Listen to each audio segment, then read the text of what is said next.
May the Lord give you peace. I'm Father David Mary, and welcome to Class 7 on the life and times of St. Francis and Franciscan history. So our class today is called The Birth and Early Life of St. Francis. It might take us a couple of classes, so be patient as we take these little 20-minute classes as we go along. So Francis is born in the year 1182, parentheses 1181, in Assisi, and according to legend, his mother was told by a stranger to give birth to St. Francis in a stable. So they say that hell quaked and angels were heard singing at the Portiuncula when Francis was born. A little bit of gloss? I don't know, but it sounds beautiful, doesn't it? What a very poetic way of saying it. And maybe it's true. Maybe this child was so graced by God that hell was quaking and angels were singing at the Portiuncula the day that Francis was born. He was baptized in the Cathedral of San Rufino. Remember, San Rufino was the first bishop of Assisi. He was martyred and buried in the cathedral under the altar. And it's there where St. Francis is baptized. And he was baptized with the name Giovanni, John. Giovanni di Pietro di Bernardone. John of Peter of Bernard. Now, the stranger appears again. And the stranger asked to hold the child for baptism. And he was permitted. And a miraculous print of the stranger kneeling was left on the stone step and can be seen to this day in the Basilica of San Rufino.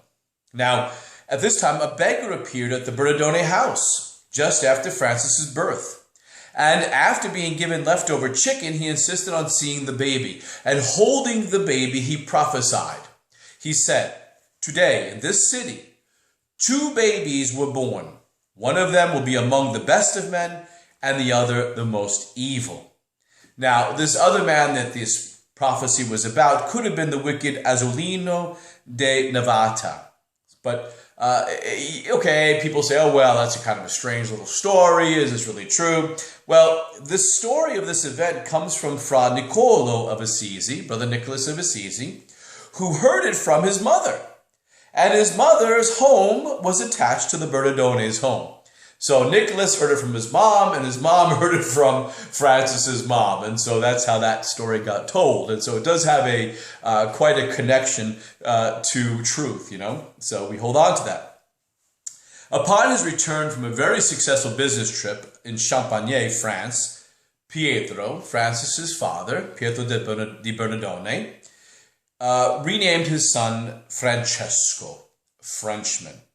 So you have, you know, Peter's away on business. He comes home. He finds that his son has been born. He finds that his son is named John. He says, no, Giovanni. I'm going to call him Francesco, my little Frenchman. You know, because 2 reasons. One, he made some good money over in France. And secondly, his wife, Pica, was from Picardy, France. Now, another man was said to have mysteriously journeyed through the streets of Assisi, exclaiming, "Pax et bonum, pax et bonum, pace bene, peace and good, peace and good." So that's another legend that surrounds the birth of Francis, that when he was born, we had this man going through the Assisi singing pace bene.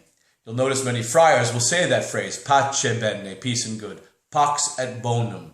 And many of our coat of arms for the Franciscan order, above doors into the friaries, or friars will say it in a greeting, pace bene, pax et bonum, paz I can't say it in Spanish, so whatever is in Spanish, paz y bien in Spanish, a particular greeting. Let's talk about Pica di Bernardone. So let's talk about Pica, the wife of Pietro di Bernardone, Francis's mother. So she was pious and fully attuned to the things of God. She named Francis after John the Baptist. So when she gave him the name Giovanni, it was for John the Baptist, which is kind of interesting because, you know, Francis has more of the heart of John the beloved disciple, and yet here he has the name Giovanni of John the Baptist, which is rather prophetic if you think about it, because Francis's mission was to proclaim Christ and the coming of Christ. And you think about Francis's humility, what did he want more than anything else? He wanted to decrease so that Jesus could increase. So really Francis, I think, had a deep spirituality of John the Baptist. He really adopted that in his life, particularly after his conversion. He was very lofty like John, the beloved disciple, but his spirituality was truly that of John. His charism was that of John, the Baptist. And so, when she named him John, it was after John the Baptist, because she kept hearing the words of Zachariah's canticle. The day spring from on high that will break upon us. And so Francis is often called the day spring by his biographers. Celano says it, Bonaventure brings it up, the Legend of Three Companions mention it, of Francis having this nickname of the day spring. Very much of the reality that Francis was the day spring. He brought this light, the morning light of the gospel, back into a world that was beginning to grow dark in coldness. Okay? Now, in the town of Assisi, many believe that Pica, Francis's mother, could tell the future. Kind of like, I guess, an old wives' tale or something, that they kind of went to her thinking that she could tell them the future. So, early manuscripts claim Pietro's wife's name was not Pica, but her name was actually Giovanna, Joanne. So Pica was a nickname. It was a nickname from Picardy, France. His father loved nicknames, obviously. He named his son was named Giovanni, John. He called him Frenchman. And his wife's name was Giovanna and Joanne, and he called her, Pica, after Picardy, France, from where she was from. So Pica was French and from Picardy. So you wonder why Francis had an attachment to good food?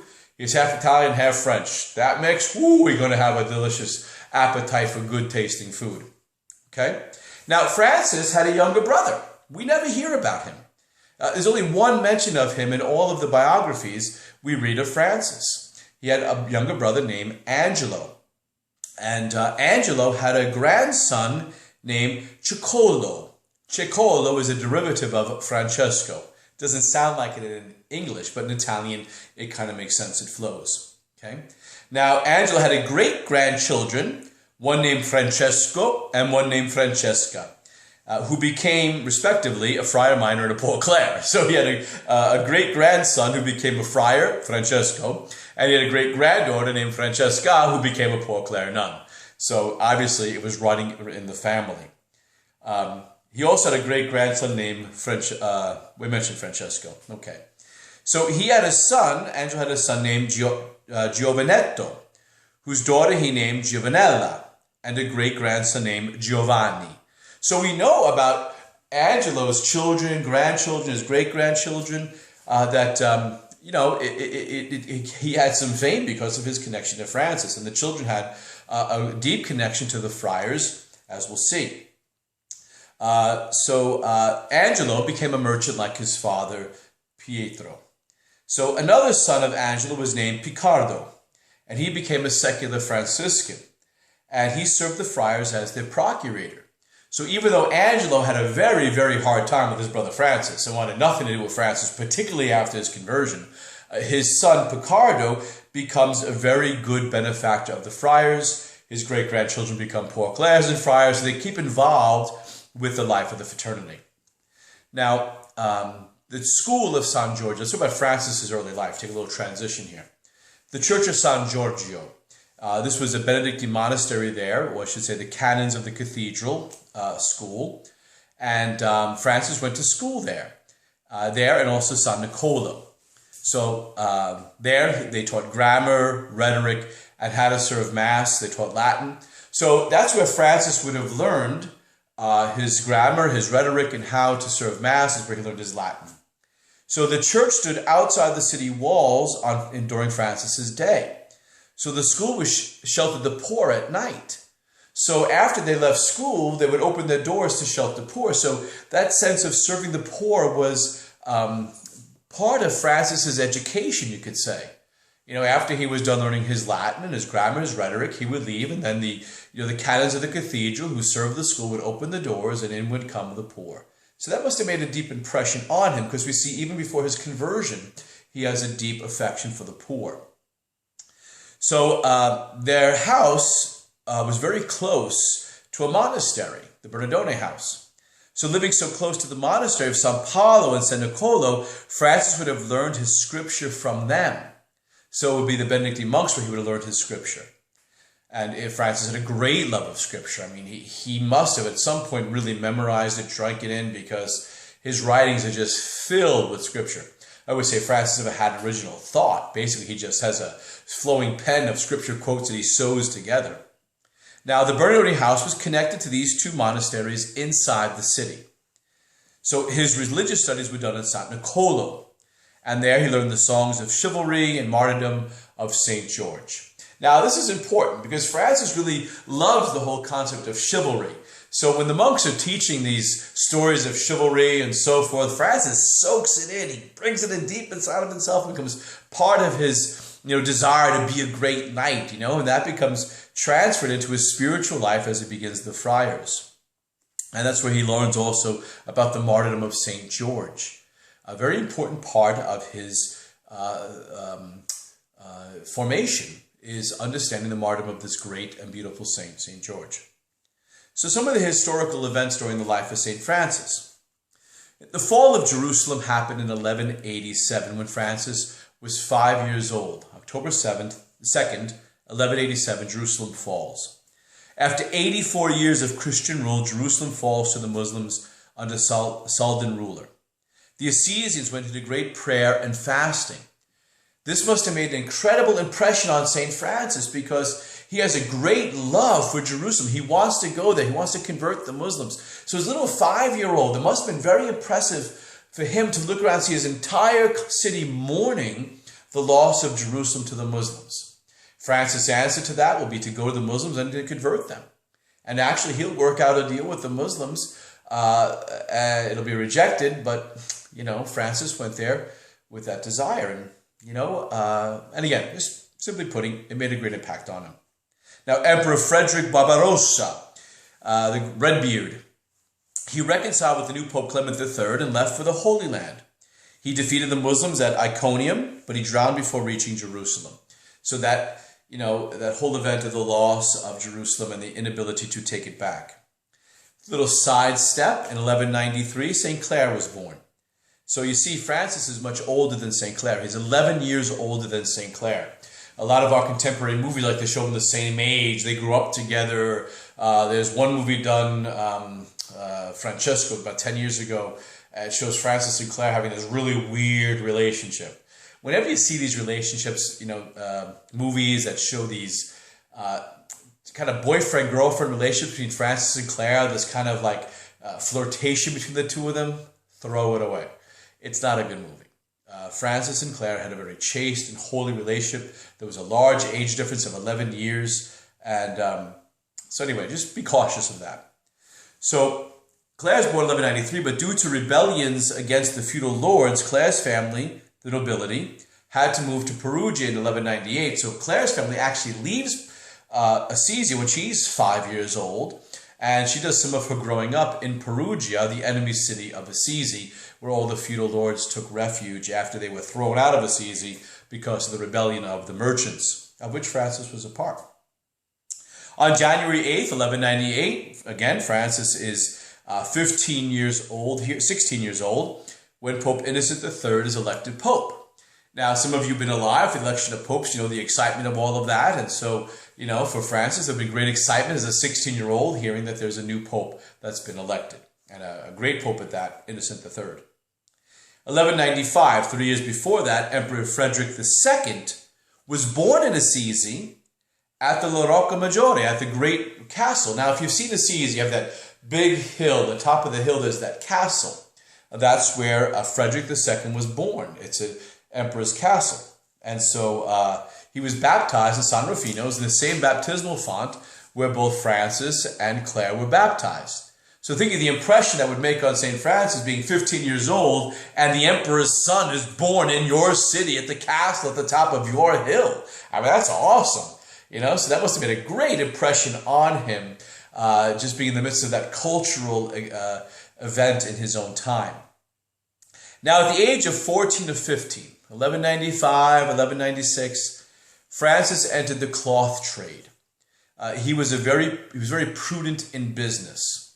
From his father, he learned the rules of trade, and most likely he traveled with his father to sell and trade cloth.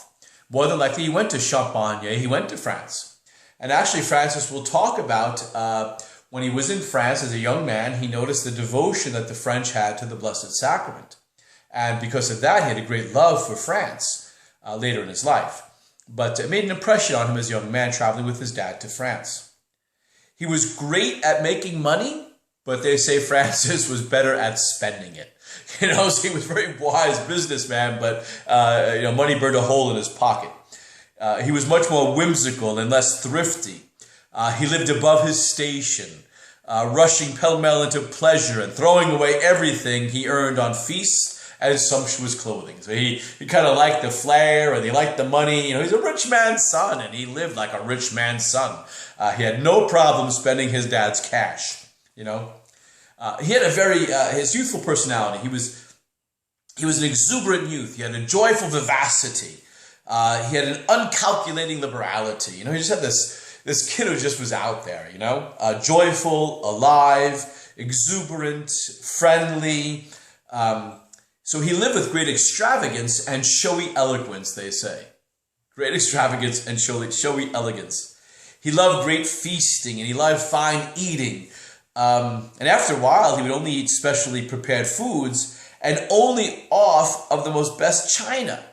Now, we think about how when St. Francis began his conversion process and doing penance, he went out begging at a bowl of slop, and he had to really try to eat that slop and swallow it. He wanted to vomit it up, but he realized it was a gift from God. He had to overcome his attachment to food. He had a great attachment.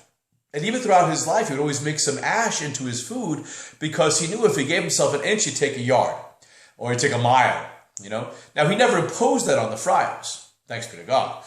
But he would impose it on himself because he knew his own weakness was particularly in food. He had a love for good tasting food, and he wanted it on the best of plates.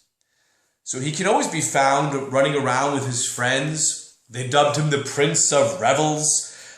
He mingled with the noble youths, and he loved well-wine banquets. And he traveled about at night serenading, It's interesting to note here that he mingled with the noble youths. This is very important because the merchants and the nobles didn't get along. Don't forget, they rebelled against the nobles and the feudal lords and drove them out. But Francis had a way of mixing in with them, and his behavior was so much like the noble lords in the way he carried himself, in his mannerisms. He followed the code of conduct of a feudal lord, that he was often mistaken for a nobleman's son as opposed to the son of a merchant. Very important to note. Now, there's a question over the purity of his youth. Certainly the time in which he lived was greatly impure. It is claimed that St. Francis only knew 2 women by face. All right, let me back up, say this, okay? So there was a question about Francis's purity. Francis himself claimed he only knew 2 women by face. He never looked a woman in the face. So him being impure in his youth, probably not, considering he only knew 2 women by face. I would presume his mother and the Blessed Mother, the only 2 he knew by face. And that was part of the culture of his time. You never looked a woman in the face because that was a sign of lust. And so Francis, being a man who acted as if he was a nobleman's son, kept his eyes cast down. Then there's the story of Brother Leo wondering whether or not Francis maintained his purity in his youth. And he had a vision of Francis walking on a high mountain, and it was revealed to him that Francis did maintain his purity as a young man. Okay, now in our next section, we're going to continue on about Francis's youthful behavior and his personality. So we hope to continue on in our next class. May God bless you and Mary keep you.